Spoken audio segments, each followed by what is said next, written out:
Podcasting, the latest frontier. These are the episodes of a Catch as Catch Can podcast. Its continuing mission: to explore strange, nerdy topics, to chat about sports, movies, sci-fi, and so much more. To boldly pod where this nerd has gone before.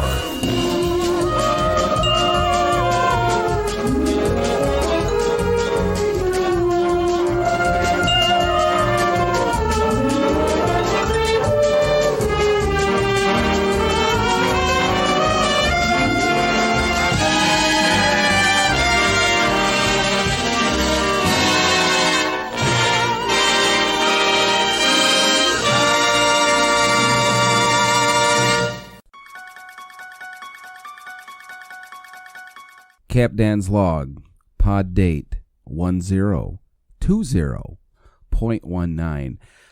On this episode of Too Boldly Pod, we kick off our 2-week celebration of Halloween. Next week, we will have our Too Boldly Pod Halloween special podcast where I share a ghost story, and some of you out there were gracious enough to share your ghost stories. But in this episode, we're going to take a look at the other side of Halloween, or the Halloween season. We're going to take a look at 3 creatures from folklore or cryptozoology: the spring-heeled Jack, the Mothman, and the Beast of Bray Road. I'm also going to share a little story about the power of the mind on a young, maturing individual, and a coat rack that seemed to come to life. We have some fun Halloween-themed To Boldly Pod questions, and we're going to have a little bit of a Halloween in the news. Well, Halloween-esque in the news. So, Scotty, set phasers on stun. Engage. With Halloween coming up next week, I thought it would be fun to do a segment on some of the scary creatures of cryptozoology and folklore and whatnot, just to sort of add a little creep factor to the Halloween season. So I've picked a couple out that some people may not even have heard of, sort of monsters off the beaten path, if you will, that I think are interesting and somewhat creepy. And I don't claim to be, nor am I, an expert in any of these, so we're not going to go into great detail. I just thought, with it being the Halloween season, it might be fun to take a look at some of these folklores or cryptids, if you will. The first one comes from England, and it's an English folklore from the Victorian era, and it's the spring-heeled Jack. Now, Jack was first reported sighting was in 1837. Later sightings, like much of folklore when it gains popularity and spreads, was all over Great Britain, especially prevalent in suburban London, the Midlands, and in Scotland. Now, spring-heeled Jack was described by people who claim to have seen him as having a terrifying and frightful appearance, with a diabolical sense, clawed hands, and eyes that resembled red balls of fire. One report claimed that beneath a black cloak he wore a helmet and a tight-fitting white garment like oilskin. Others reported him as being very devil-like, whereas some further ones described him as a tall and thin man with the appearance of a gentleman. Now, the first sightings, as I stated, came in London in 1837, and one of the first ones was by a girl named Mary Stevens. She was walking to Lavender Hill, where she was working as a servant, and after visiting her parents on her way through another area, a strange figure leapt at her from a dark alley, and after immobilizing her with a tight grip of his arms, he began to kiss her face while ripping her clothes and touching her flesh with his claws, which, according to her deposition, were cold and clammy of those of a corpse. In panic, the girl screamed, making the attacker quickly flee from the scene. When a bunch of local residents came to her aid, she claimed he didn't run away, but rather he leapt up on top of buildings and sprung from building to building top to get away. When the report got around, as expected, there started to be plenty of other sightings of the Spring Hill Jack, some of which are claiming that he would spring out of nowhere in front of carriages, causing the coachman to lose control and severely injure himself. Other witnesses claimed he escaped by jumping over a 9-foot-high wall while babbling with a high-pitched, ringing laughter. And as expected, as the news traveled, the sightings spread throughout Great Britain, and that's when the public gave him the name of the Spring-Heeled Jack, according to because of his leaping ability. Now, one thing that's intriguing about this folklore is, though he had different appearances from person to person, he appeared different, looked different to certain people. The one common trait that they all seem to have with the Spring-Heeled Jack was his demonic, glowing red eyes. And the cases went on through the end of the 1800s and sort of faded off into oblivion after the turn of the century. So we have to remember it was the very religious Victorian era in Great Britain at the time, so the devilish eyes probably lended a lot of credence to that folklore. It was just always one of those stories that I found very interesting, even though they're probably just a tale. It's still an interesting little story. Now, the next one is one that a lot of people have probably heard of, but maybe don't know a ton about the actual event or the folklore. And I'm talking about the Mothman, made famous in Point Pleasant, West Virginia. Now, a lot of people probably saw or know of the 2002 Richard Gere movie, The Mothman Prophecies, based on John Keel's 1975 book, The Mothman Prophecies, claiming that there were supernatural events related to the sightings and a connection to that of the collapse of the Silver Bridge in West Virginia. Now, generally, the sightings are relatively the same that most people had. It's of a man-like figure low-flying from the trees over their heads, and often identified as having these huge wingspans and, again, the glowing red eyes. Now, the sightings began in November of 1966 and continued through December of 1967, when the collapse of the Silver Bridge caused the death of 46 people. The incident gave rise to the legend and connected the Mothman sightings to the bridge catastrophe, because a lot of people had reported seeing the Mothman or the sighting of a UFO over the Silver Bridge. So the sightings in and of themselves, at least to me, are very reminiscent of folklore and could just be public hysteria. One of the things that leads me at least some intrigue into the Mothman incidents is when John Keel himself went to Point Pleasant, West Virginia to investigate this for his book that he was writing, and he had the occurrences or experiences with the entity he named Indrid Cold. Now, that part of Keel's book was used in the 2002 movie, but wasn't really explained the way Keel explained it later on.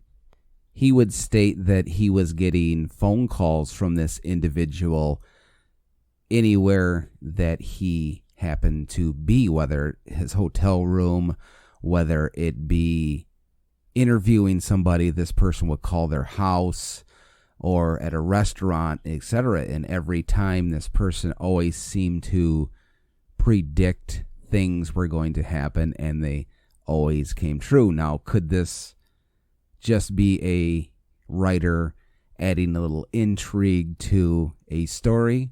Possibly, but it's just part of the whole Mothman prophecies tale that to me is very intriguing. And if you do watch the 2002 movie, there's a very cool scene in it where the Keel character, the Richard Gere character, is interviewing somebody that had witnessed the Mothman, and the Indrid Cold character calls at his house, and it leads to a lot of the creep factor within that story. But if you're not really versed in it or might be interested in it, start off by checking out the 2002 movie, The Mothman Prophecies, and then if you're still interested, go out and there's all kinds of books and stuff about it. But it's one of my favorite little cryptozoological, folklorish, creepy little type stories. And the final one we're going to discuss comes from a creature reported in 1936 on a rural road outside of Elk, Wisconsin, and it was given the name the Beast of Bray Road, or the Bray Road Beast. There were other sightings in the late 80s and early 90s, which prompted a local newspaper to assign a reporter to cover the story. It was where she started to report on it that it sort of took off into legend. Now, the description of the Beast of Bray Road is described by witnesses in several ways as a bear-like creature, a hairy biped resembling Bigfoot, and as an unusually large 2 to 4 feet tall on all fours, or 7 feet tall standing up, intelligent werewolf-like creature able to walk on its hind legs and weighing somewhere between 400 to 700 pounds. It is also said that its fur is a brown-gray color resembling a dog or a bear. Now, much like other folklore or stories of this nature, it tends to spread and people start to see things outside of its initial viewed area. And from that point, the Beast of Bray Road kind of spawned into Michigan or West Michigan, and we started to get sightings of the Dogman in Western Michigan. Now, those of you that have listened to this podcast know that my buddy Rob and I, a few summers ago, went to West Michigan to investigate or seek out the West Michigan Dogman. And is it just another explanation of Bigfoot sightings? I don't know. The one thing about the Beast of Bray Road is people never really had face-to-face encounters with it. It was genuinely always in a vehicle, and it would just be standing in the roadway or just off of the road to where they would witness it, and it would always spring off into the woodline. But still, you can imagine if it were real, you're driving down an old dirt country road in the middle of the night, and this giant beast comes out of nowhere and crosses the road, it would be somewhat chilling. So there were a lot of explanations about what it possibly could have been, a mangy dog or a wolf or a bear, to the fact that it was just mass hysteria in general or somebody completely creating a hoax. Either way, the Beast of Bray Road, which has also been made or used as part of a movie theme, is one of those great local folklores that's always very creepy this time of year for Halloween. If you have any thoughts or comments or an experience with either the Spring-Heeled Jack, the Mothman, or the Beast of Bray Road, let me know on Facebook or Twitter at Too Boldly Pod. As most of you know, I like to incorporate all of you into this podcast by asking questions that we affectionately called Too Boldly Pod Cues. And I figured with this being a 2-week celebration of Halloween for this podcast, we may as well ask a few Halloween-related questions to all of you out there in social media land. First question, did you have a favorite Halloween costume as a kid and or as an adult? Kate replied, your question has made me realize I always had a really lame costume as a kid. They've been slightly better in adulthood. I guess this one is about my favorite from 2001.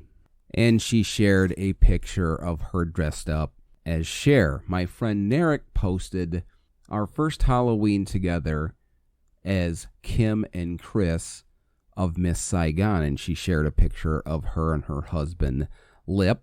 Frequent contributor to this podcast, my buddy Dave, posted a costume of Scott Baio, and he really needs to seek help about his obsession with Scott Baio. And Marlene replied, I went as a baby a few times when I was a kid. I took one of my doll baby bottles and tied a string around it and wore it around my neck. So fun. I think I wore pajamas too. I put my hair in pigtails.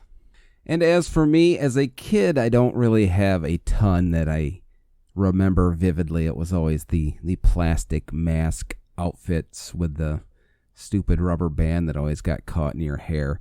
But there was one that I remember in middle school that I went to the Halloween dance as a vampire. And my mother used Vaseline to give me the slicked back hair look of a vampire. And we put a hat on to keep the hair slicked back on the way to the dance. Well, some idiot forgot to take the hat off when he got to the dance, and I was a vampire wearing a trucker hat the entire dance, I'm sure. I got plenty of laughs over that one. Actually made the school yearbook. Yeah, anyways. The next question is one that we all have memories of, and it is, what was your favorite snack to get while trick-or-treating as a kid? And as I stated, I got a ton of great replies. Andy replied, Kit Kat bar. May replied, 100 grand. Kurt replied, large size Snickers. Marlene replied, Reese's peanut butter cups. Jeffrey replied, M&M's. Carol replied, how do you people even remember? I don't have a clue. All I remember is getting at the kitchen table while my mom went through each piece to make sure no one was trying to poison me or give me needles. Carol. Kate replied Snickers and Smarties. Tim replied Slowpokes. Beth answered those little boxes of gummy grape things and the cinnamon dollar coins. Deb replied chips, because we didn't have a lot of snacks as kids. Because I'm more of a salty person, they were a real treat. As for candy, I like Bit-O Honey in the peanut butter kisses in the orange and black wrappers. Kelly said Reese's Cups, M&M's, Nestle Crunch, hated taffy. Would always trade with my sister for chocolate. Mark replied Reese's Cups were like gold. And he also went on to include, and Baby Ruths. Jim replied, to answer the question at hand, Reese's and $100,000 bars. Noted author Paul Canellis replied, bottle caps. Noreen said Snickers. Shirley said Snickers and Good and Plenty's. Dennis answered giant Hershey bars. And our buddy Dave answered mayonnaise packets. As for me, as a kid, I was always a huge fan of those 4-pack chewy sweet tart things that we would get. And I would always gather up certain items in my collection that I didn't want to trade my sisters for. So that brings us to the logical final question of this Halloween version of the Too Boldly Pod Q. We asked what your favorite treat was to get while trick-or-treating, and we all remember those treats we set aside as trade barter. So, what was your least favorite treat to get? Andy replied, I think fruit, or maybe a little pumpkin things made of sugar. Thinking. Jeff answered, pennies. Beth replied, popcorn balls, or those weird little peanut butter toffee things in the orange and black wrappers. Janet replied, Tootsie Rolls and suckers. Shirley replied, change. Deb replied, apples. Jim replied, those little orange and black peanut butter nougat things. Kate replied, Brock's candies. Our buddy Dave replied, Miracle Whip packets. Dave. Marlene replied, apples. Stacy replied, pennies or a toothbrush. Interesting. And my friend Narek replied, Bitto honeys. As for me, I've never been a fan of coconut. So anytime I got either a Mounds or an Almond Joy or those little orange coconut things, I always set them aside to use as trade bait in the aforementioned chewy sweet tart trade possibilities with my sisters. Thank you to everybody that answered the Halloween version of the Too Boldly Pod Qs. If you didn't answer and would like to let us know the answer to any of these, let us know on Facebook or Twitter at Too Boldly Pod. We all know when we're young and maturing that things go bump in the night and scare us and give us the creeps, much like, old basements and thinking creatures are underneath our bed or in our closet and this and that. Just something that fuels our childlike paranoia when we're young.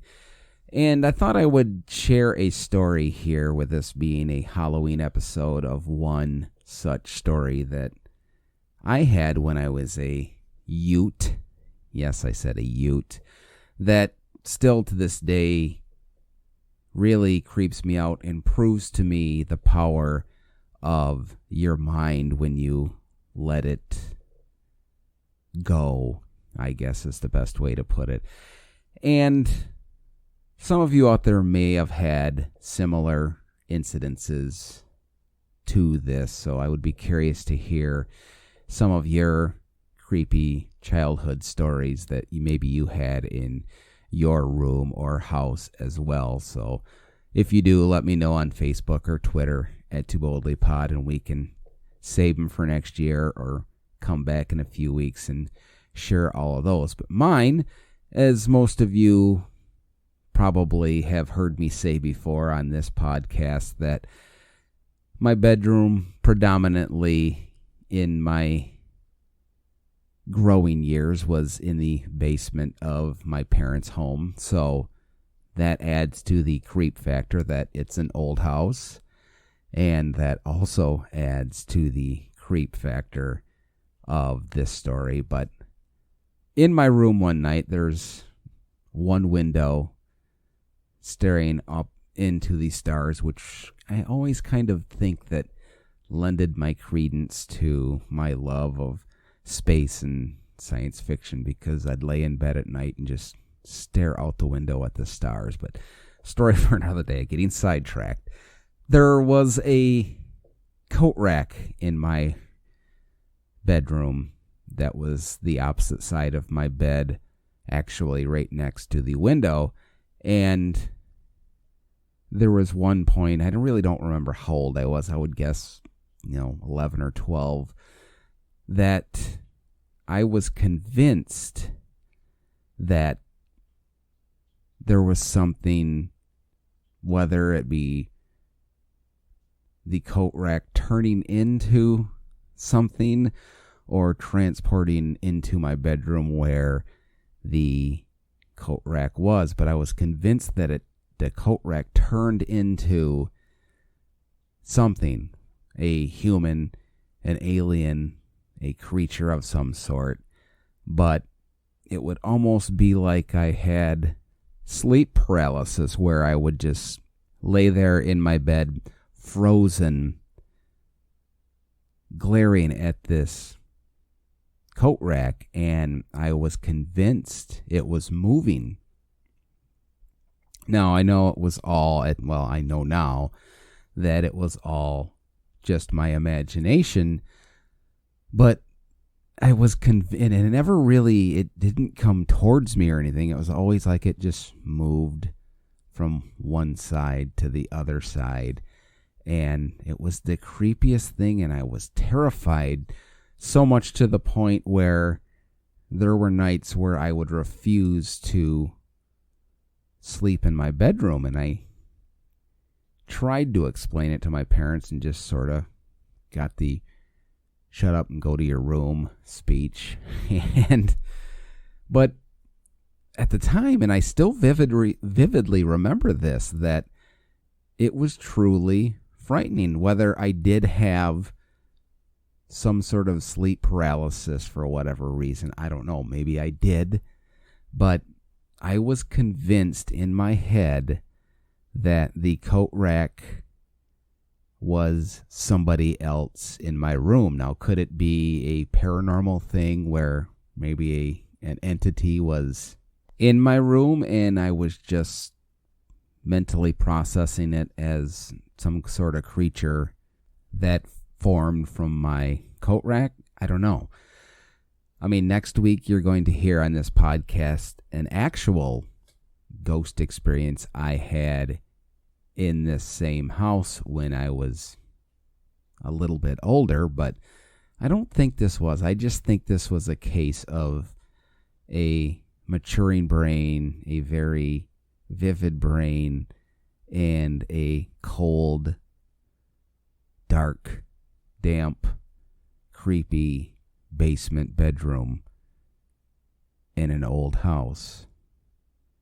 But it still creeps me out to this day. And in the news this week, and it's very fitting for a Halloween type episode, so strap yourself in, folks.